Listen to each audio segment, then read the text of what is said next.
Did you know that Colombia, one of the United States' long-standing allies in Latin America, is now in a face-off with Donald Trump? We're talking about billions of dollars at stake, a peace deal hanging by a thread, and millions of lives caught in the middle. What's going on and why should you care? Stick around. This is a story you don't want to miss. Hey there, beautiful people. Welcome to TrendPulse, the channel where we dive deep into the stories shaping our present, and maybe even our future. Today we're digging into a relationship that's gone from friendship to friction, the U.S. and Colombia under Trump's new administration.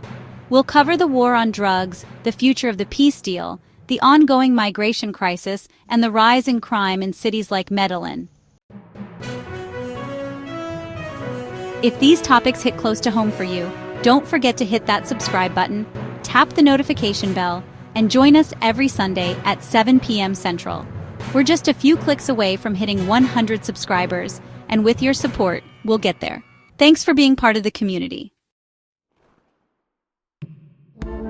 To understand what's happening today, we have to look back a bit. The relationship between Colombia and the U.S. goes all the way back to 1822. But the real turning point came in 2000 with the launch of Plan Colombia. Just imagine, nearly $14 billion in U.S. aid were sent to fight drug trafficking and armed groups like the FARC. That support was crucial for reaching the 2016 peace deal, which brought real hope after more than 5 decades of conflict. It was a light at the end of a very long tunnel for countless families, but that peace, once so promising, is now in danger. And that's where Donald Trump comes in. Since returning to the White House in 2025, he's doubled down on his hardline stance against drugs and immigration. Colombia is in the crosshairs. Trump has threatened to decertify the country if cocaine exports aren't reduced. What does that mean? It means Colombia could lose $500 million in annual military aid. That's a huge blow. And that's not all. Back in January, a major dispute broke out over deportation flights, nearly turning into a trade war. The message is clear: do what I want, or you're on your own.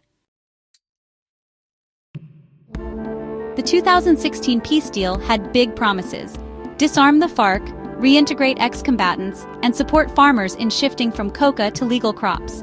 But the reality has fallen short. According to the Atlantic Council, as of May 2024, only 33% of the agreement is fully implemented. Now, Trump is pushing for a return to aerial fumigation of coca crops, something that goes against crop substitution efforts and has stirred up anger in rural communities. The result? In the first few months of 2024, rural violence shot up by 36%, with 272 violent incidents in 189 municipalities. The peace deal is hanging by a thread. And this isn't just about drugs. Venezuelan migration is another huge factor. Over 7.7 million Venezuelans have fled their country, and nearly 3 million are now in Colombia. It's a situation with two sides. On one hand, in 2022, Venezuelan migrants contributed more than $529 million to Colombia's economy. But on the other hand, tensions have risen. Take Medellín, a city we love for its culture and beauty. Today, about 10% of its population is Venezuelan. While many bring energy and talent, criminal groups like the trendy Aragua have also arrived, tied to crimes like human trafficking and shootings. In 2024, tourism in Medellín rose by 26%, but at the same time, violent crimes against tourists are on the rise. So how do you balance compassion with public safety? That's the big question. Before we go on, if you're finding this analysis helpful, consider subscribing to TrendPulse. Every Sunday at 7 p.m. Central, we drop a new in-depth video, and during the week, our daily shorts keep you informed. We're super close to hitting 100 subscribers, and your support makes all the difference. Thank you. Now let's look at the bigger picture. Why does this matter to the rest of Latin America? Because what happens in Colombia ripples across the region. If peace collapses, we could see more migration, more cross-border crime, and more instability in neighboring countries like Ecuador, Peru, and Brazil. Trump's decisions don't just affect Bogotá. They could shift the balance for the entire continent. It's like a domino effect. If Colombia falls, who's next? To get deeper insight, we spoke with key voices.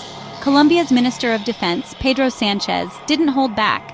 If we're decertified, drug trafficking won't stop. It'll get worse. More cocaine will head to the United States, and no one wins. Experts at the Atlantic Council echoed this, saying the United States must go beyond just sending money. Real peace requires support for rural areas, for ethnic communities, and for long-term stability. Cooperation isn't just about dollars, it's about the future. Exactly. It's about creating sustainable conditions for peace, which means investing in the social fabric of these communities. So, what's next for Colombia and the United States? Can the peace deal survive Trump's pressure? That depends on a lot of factors, but your voice matters too. Let us know what you think in the comments below. Should we continue covering this story? If you found this video insightful, don't forget to subscribe and check out our latest deep dive into United States sanctions against Venezuela and how they're reshaping the region's economy, migration flows, and political alliances. You'll find the link right here on the final screen.